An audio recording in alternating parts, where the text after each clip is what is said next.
Meet the real-life men and women of the Vietnam War's 85th Evacuation Hospital, who became characters in 1 Degree, an historical medical mystery. I'm Gus Kapler. I served as a trauma surgeon at the 85th Evacuation Hospital in Vietnam. I dealt with my PTS by repeating stories of my Vietnam experiences. In 2015, I compiled them into a well-received memoir, Welcome Home from Vietnam Finally. I published 1 Degree, an historical medical history, in 2020. This groundbreaking medical thriller, 1 Degree, is an historical medical mystery of a fatal infectious illness that was first seen in the 1971 Vietnam wartime recovering wounded.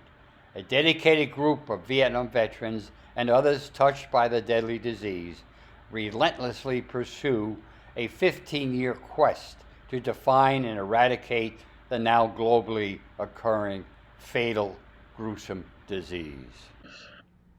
Hooper's duties were the same in 1 Degree as at the 85th Evacuation Hospital. The radiologist. The X-ray unit was not up to date, and it took forever to develop the film.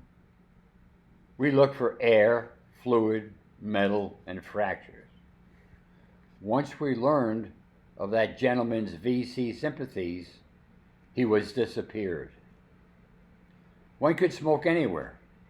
Scotty was an Irish citizen, training in urology in the United States, therefore subject to the draft.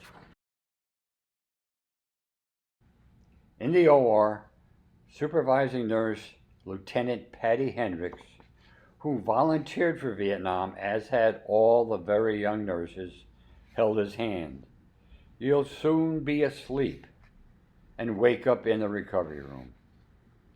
On average, 21 years old, these women quickly adapted to war's death and devastation. Their compassion extended to all. Patty supervised and worked alongside young enlisted men to keep the operating rooms running smoothly. She married a scout chopper pilot in country. Practicing as an Army nurse anesthetist, she retired as a lieutenant colonel. Fubai Fred served as an Army nurse anesthetist at the 85th Evac.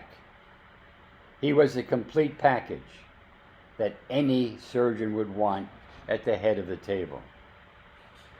Fred and I attained favorable results in many desperate situations. Fred retired as a full bird colonel and faithfully attends our reunions with Beverly. Roger and I trained in surgery at the Medical College of Virginia, now Virginia Commonwealth University. We operated together at the 85th Evac for 6 months until he returned home to practice in Morgantown, West Virginia. Tree was one of the young enlisted OR techs. They and a corpsman were indispensable, and once home began working as PAs and OR personnel. Tree became a minister and died of colon cancer related to Agent Orange exposure.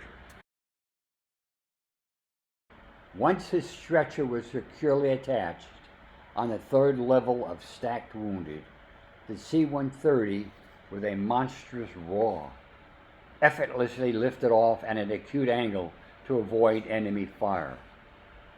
Private Burroughs had survived the OR, was stabilized in the ICU recovery room, and was on his way to Saigon. Transportation on a C-141 to Tachikawa Army Hospital in Japan followed an overnight stay. In a few weeks, he would be back to the world, the United States. After doing well at Walter Reed Army Hospital, disaster struck. Judge Advocate General's Corps Captain Howard Asen announced to his clerk, "Charge him with attempted murder." This is the fourth one this month that involved heroin. After Vietnam, Howard settled in Amsterdam, New York, raised a family with Margaret, and after fulfilling the duties as Montgomery County, New York DA, served in several judgeships. I shared an experience with these men and women of the 85th Evacuation Hospital that no one should endure. A year's witnessing war's devastation on young men's bodies, minds, and souls was life-altering and reshaped the remainder of our lives. We all were traumatized by the mutilation, screams of pain, and the wounded's tears of desperation in our ED. Almost daily, we are cursed to relive those moments.